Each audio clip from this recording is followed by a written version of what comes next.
कहानी दस्तक पार्ट 1। शाम के लगभग 8 बजे का वक्त था।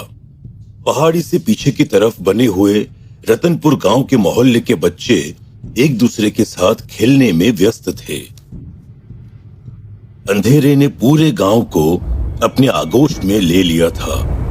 हवाएं कुछ ज्यादा ही जोरों से चल रही थी और पीपल के पत्तों की आ रही तेज आवाज एक भयानक सा माहौल पैदा कर रही थी। रतनपुर गांव कुछ ज्यादा आबादी वाला नहीं था। कुल मिलाकर गांव में 15 से 20 परिवार रहा करते थे, लेकिन गांव में सुख शांति थी। लोगों के अंदर आपस में प्रेम था और गांव के बच्चे देर रात तक मोहल्ले के बीच खेला करते थे। लेकिन आज तक गांव में किसी तरह की कोई अनहोनी नहीं हुई थी। लेकिन आज की रात गांव का मौसम जिस तरह से बदला था वो कुछ अलग था। गांव के लोगों को लग रहा था जैसे ये हवाएं नॉर्मल नहीं है, बल्कि कुछ तो है जो बाकी दिनों से अलग है। और इसीलिए मोहल्ले के बीचों बीच खेल रही पिंकी, गुड़िया, पप्पू और रानी, इन चारों बच्चों को इनके माँ बाप आवाज देकर बुला रहे थे। लेकिन ये बच्चे खेलने में इतने व्यस्त थे कि इन्हें अपने माँ बाप की आवाज तक सुनाई नहीं दे रही थी।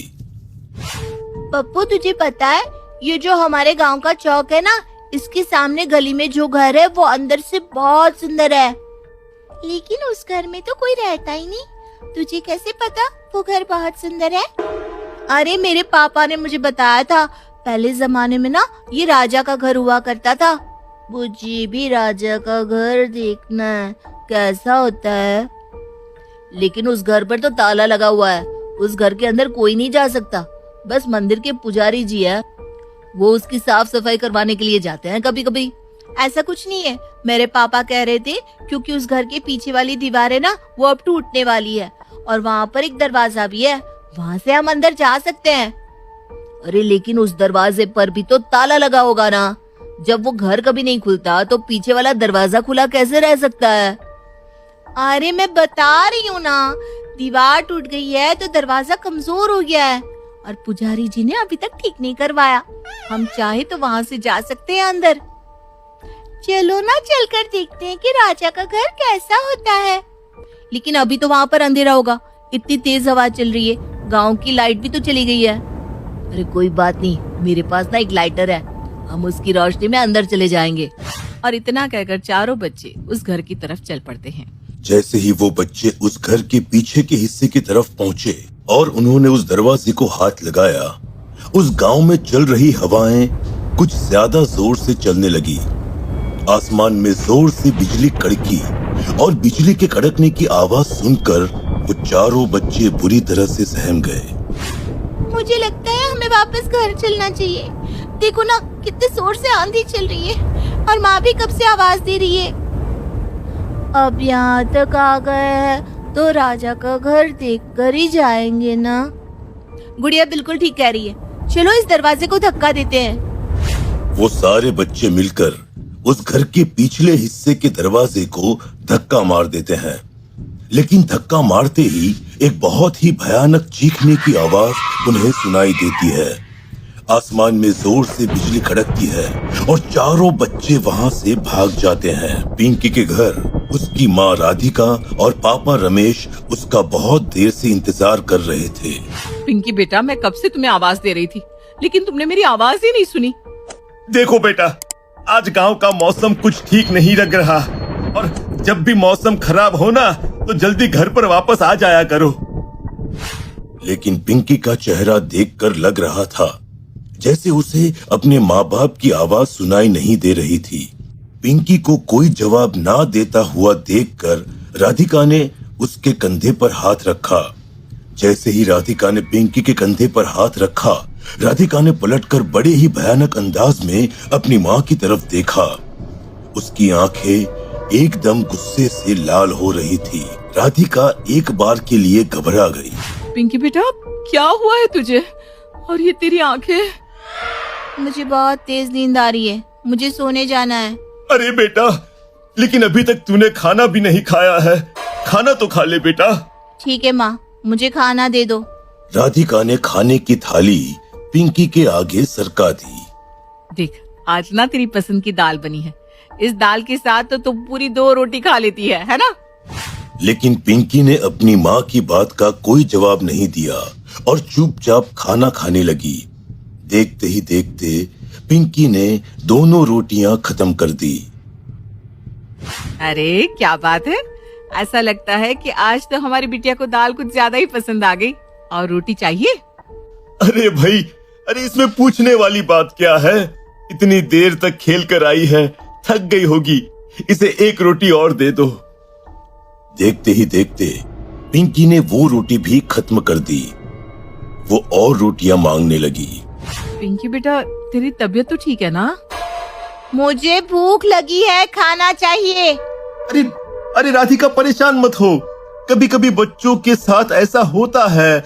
और अरे उसे और रोटी दे दो, चलो। ऐसा करते करते पिंकी वहां बैठे बैठे रोटियां खाती गई और खाते खाते उसने लगभग 10 रोटियां खत्म कर दी। ये देखकर अब राधिका और रमेश को अजीब सी घबराहट होने लगी। अरे अरे पिंकी बेटा, चल अब हम सोने चलते हैं, बहुत रात हो गई है ना। रमेश पिंकी को उसके कमरे में सुलाकर बाहर आ जाता है। आपको कुछ अजीब नहीं लग रहा?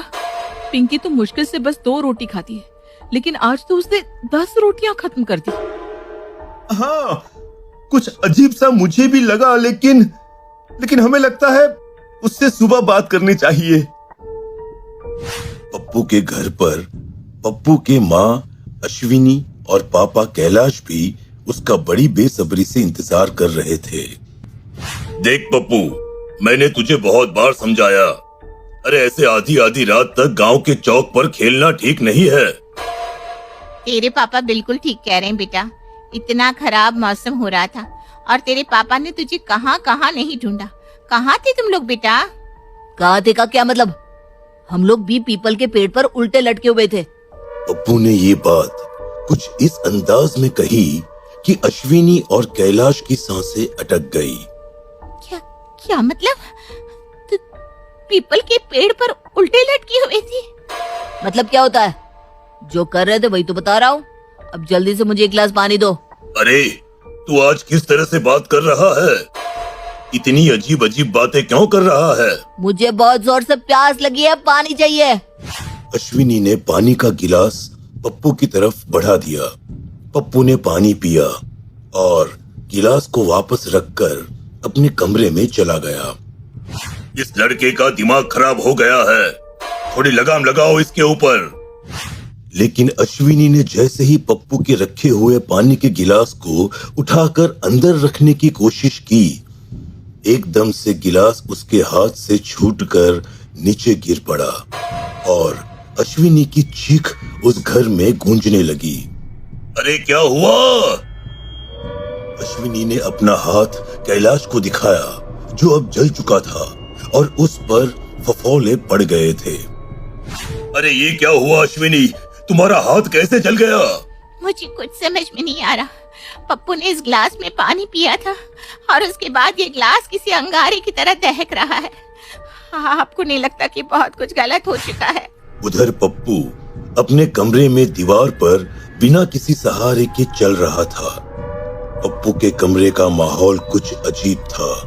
पप्पू की आंखें बाहर निकल आई थी, लेकिन उसके माँ बाप इस बात से बिल्कुल अनजान थे।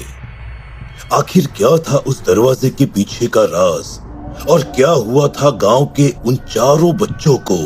जानने के लिए देखेंगे इस कहानी का अगला भाग।